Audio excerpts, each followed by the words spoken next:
Hey everyone, this is Lenny here. Just got out of Longlegs. So, yeah, I've said this already that I wasn't going to make a big deal or try to, do my reviews in my car.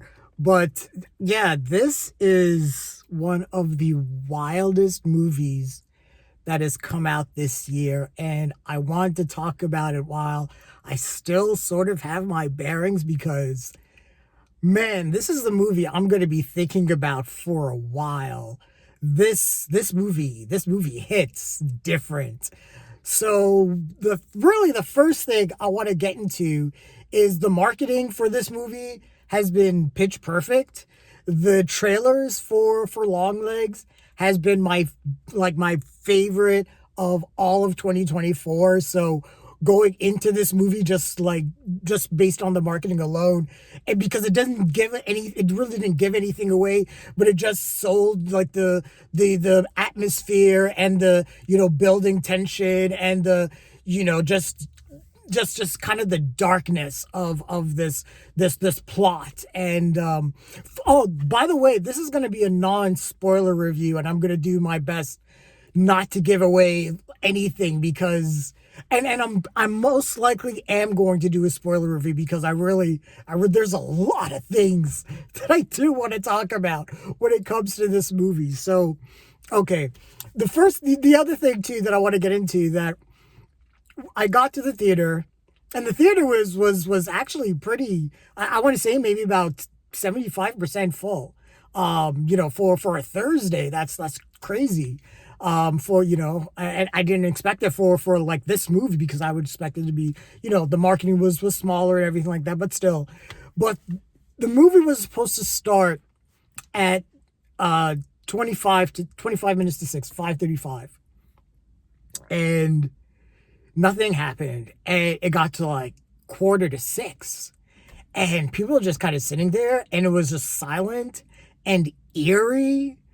And it was just weird. It was just a weird vibe. Everyone was just kind of like, what's going on? What's going on? And that already just kind of set the tension or set the mood because everyone was already kind of at unease of like, why isn't the movie starting or anything? So anyways, so this movie is directed by Osgood Perkins, the son of Anthony Perkins, Norman Bates himself from Psycho. And man, this guy is one hell of a director. Super stylish. And the team that he worked with, his cinematographers and his editors, even who he worked with for the music, Zilgi. I hope I pronounced that right. Everyone collaborated to put together this just really insane. I'm going to say it, this really insane piece of cinema. It really is. Just the style and everything like that. It just, so if I was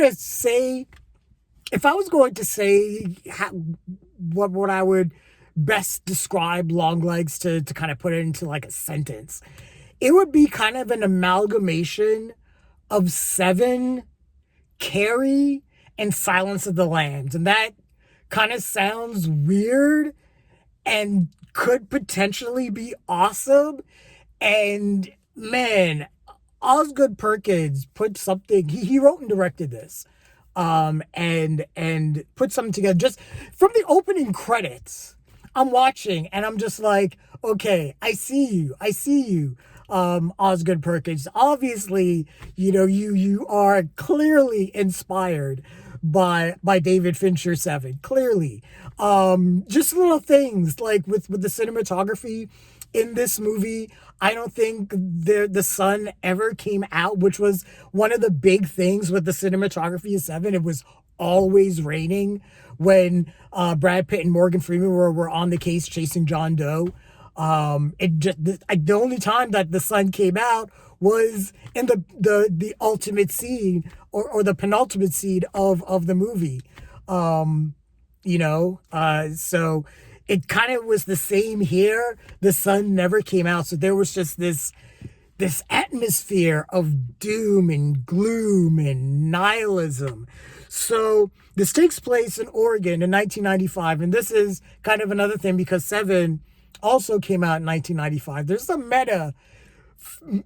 meta things going on with this movie too, and that's something that I want to talk about kind of more in the more in my spoiler review. But it takes place in Oregon in 1995. You kind of know because Blair Underwood, he's an FBI agent. He's kind of the supporting role, but in his office, there's this big portrait of Bill Clinton right there. That's like, yeah, we're in the 90s. Okay, okay, clear.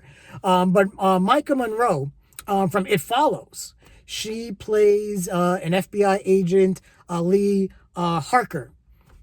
And she's just starting out. She's kind of green, and she gets assigned to this case of this serial killers. It's kind of like almost Manson like. There's a ties to the occult and Satanism, but basically what happens is that this serial killer, Longlegs, persuades these families to murder each other, do like a murder suicide.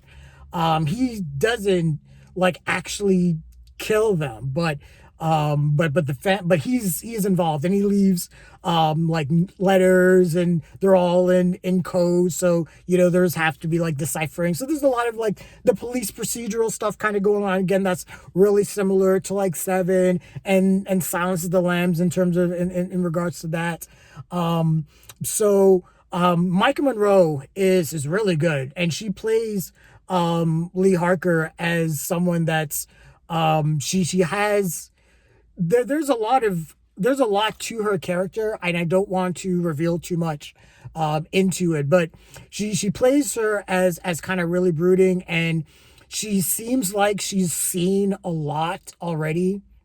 Man, there is one gruesome scene in this movie that I am not going to be able to unsee. That and the gore effects. Yeah, you guys, wow, that was crazy. But yeah, so this movie plays out in three chapters, and basically, there's this cat and mouse thing going on with Lee Harker, and Blair Underwood. He's kind of like her superior, and he's really good in this too. And his casting is actually kind of brilliant. And again, I'm not going to get into anything until I talk about the spoilers. But so they're trying to figure out all the coding and what's all, how are these all connected and everything like that. And Lee Harker seems to have some sort of an inside track into Longlegs and how his mind works. There's a scene, and this always happens with these kinds of like serial killer police procedurals. There's always normally, it's kind of like the James Bond. They always show like a scene of showing the FBI agent doing something, or showing that they're really good under pressure, or they're thrust into like a crazy situation, even though they're very young, and everything like that. And this movie gets started right away. I just want to say that, and never lets up, and at the same time, it's like a slow build, and it's not like this. This isn't a jump scare movie. This is something that just kind of slowly builds into something that just turns into something absolutely horrific and terrifying, and is just absolutely bonkers. There's this quiet weirdness that I would call it, that in terms of the style, the cinematography, how the camera moves. There are some really great Steadicam single take shots, but they never feel like they're They're there to be like, they're there to be, ooh, it's not show offy. It makes sense. All the camera moves make sense. There's a shot where the camera turns upside down, but it actually makes narrative sense. And I really appreciate it. The editing in this movie is fantastic. There's some match cuts and some match editing that's really good. At times, the frame ratio changes from full widescreen to kind of like the size of what you would see from like a 1970s portrait. Kids, when we took pictures back in the days, we would have him on still on portrait paper and everything like that. But yeah, the frame ratio would change every once in a while, and that's a narrative choice, and that's again, don't want to get into why that is. But man, this movie is brutal. At the same time, there are moments where I'm watching where I'm feeling like I'm getting a panic attack. There's a moment where Maika Monroe, Lee Harker, has to go through a house, and she has her gun drawn, and she's just panting, and I'm just like panting with her. And how that was done, how it was constructed with the sound design and everything like that, was just done so well. Again, just the style of this movie was it's just really well done. And I just have to again commend Osgood Perkins for crafting this together. But yeah, so there's, I don't want to get into spoilers. And this movie goes a certain direction, and it's bonkers. Oh, one other performance I want to give a shout out to Alicia Witt.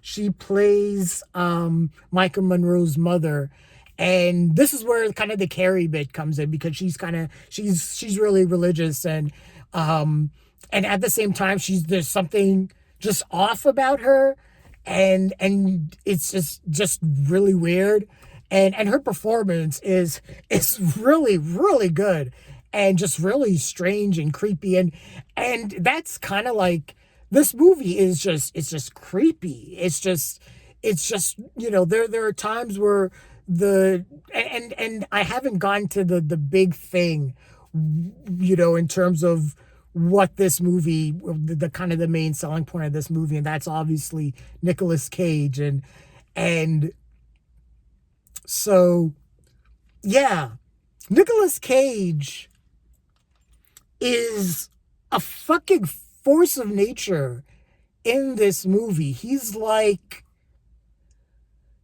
oh my god, it's like the Joker. He's like a homeless Joker. Like if the Joker was homeless, I guess.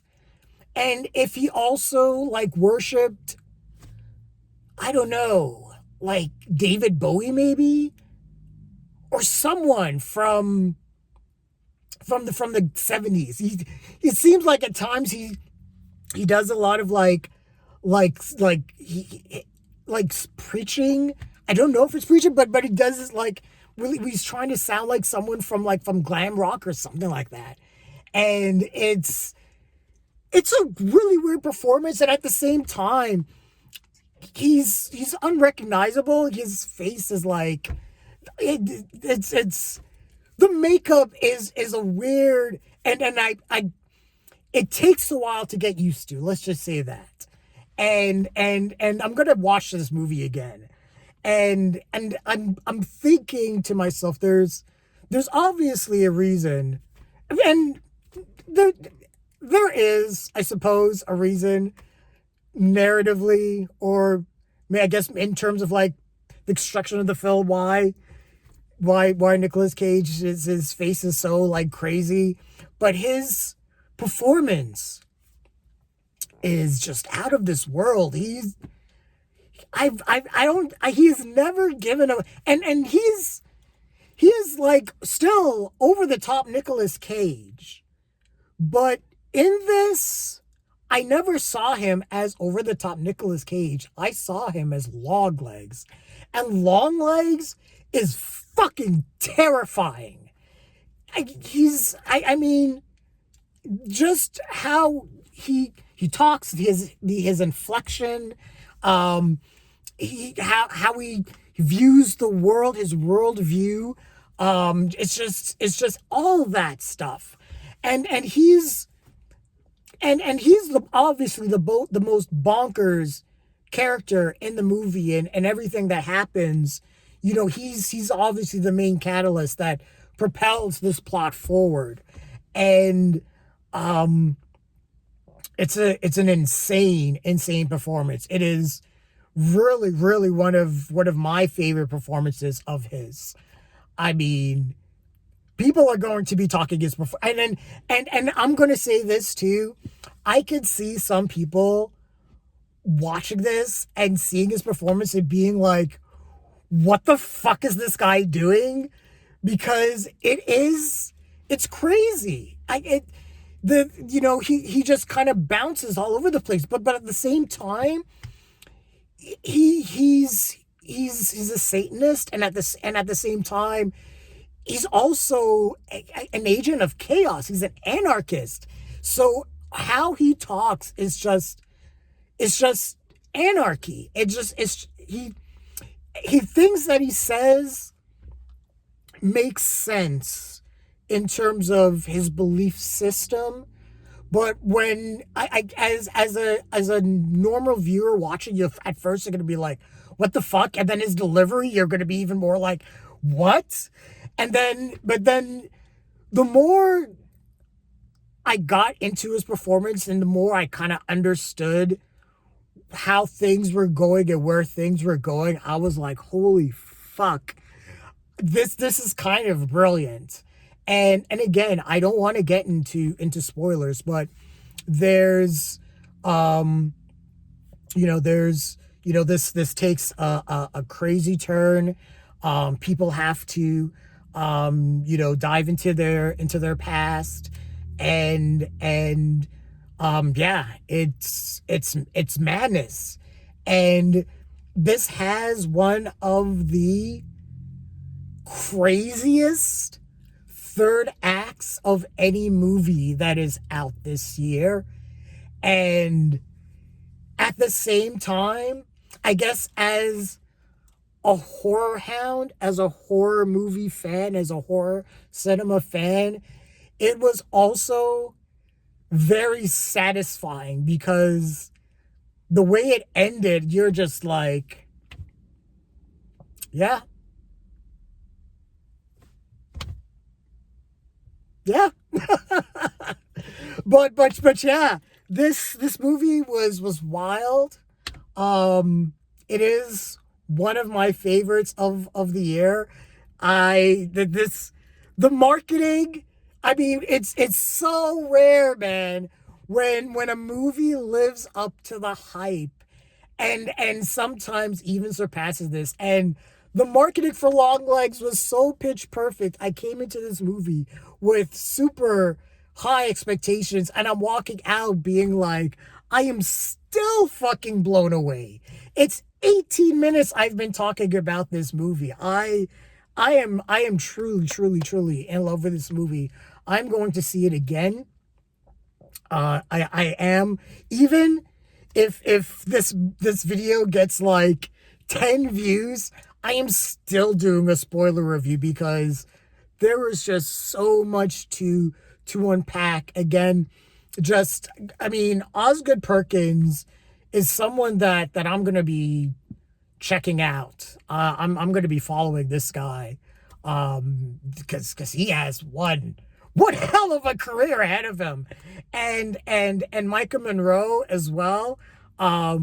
Yeah, she's really moving up in horror. I just did my Maxine review, and I was talking about Mia Goth, and how she's like, up there as one of the preeminent scream queens with Jenna Ortega. But Maika Monroe, I mean, yeah, she's moving up in horror too.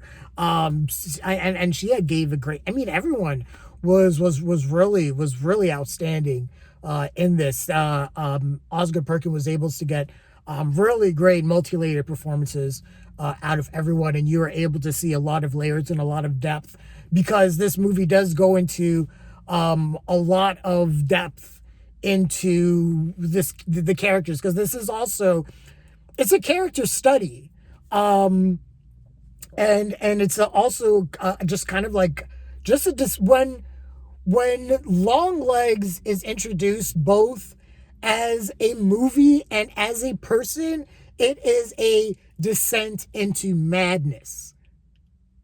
That is the best way I could explain this movie. I should have said that 20 minutes ago, because that is my review. That is the best way I can say that. But yeah, this movie was amazing. If I was gonna give my rating, this is a prestige. This is one of my favorite movies of the year. This is one of the best horror movies of the year. Nicolas Cage gave an amazing performance, and you know what? It's not going to get recognized by the Academy. It's not going to get recognized by the National Board of Review, because there's still a bias against genre work for the most part. I mean, with the exception of, unless, well, maybe, because like I said, Nicolas Cage is playing homeless Joker. So, and we did have two people, win awards for playing the Joker, Joaquin Phoenix and Heath Ledger. So, and Nicolas Cage has won an Academy Award for Leaving Las Vegas. So, I mean, I guess it's not out of the realm of possibility, but I don't see it happening. No, his performances, I can't even explain it. It's just out there. It is just out there, and but it isn't the only great element of this movie. There are a lot of moving parts that makes it work. Nicolas Cage is one of the main cogs that makes it work. But again, the cinematography, the editing, the music, just the stylistic, just the weirdness of it. Because again, this movie is just weird. The brutal nature. This is one of the. I'll say this. If you believe that the world is sunshine and roses and lollipops, and you believe unicorns poop rainbows and everything like that, buyer beware. This is how you do like real horror. Like this is top tier. This is top shelf shit. I would drink this again. And I will be giving this movie my money again, because it was fantastic. But yeah, I've been talking for 23 fucking minutes about this movie. It's fantastic. And I'm still going to do a spoiler review. I don't care, because there's still a lot to talk about anyways. But yeah, those are my truly immediate thoughts on Longlegs. What did you guys think of the movie? Share your thoughts, leave your comments, like the video, subscribe to the channel, and don't forget to hit that bell icon so you can get notifications as well. Thanks a lot, everyone. Take care.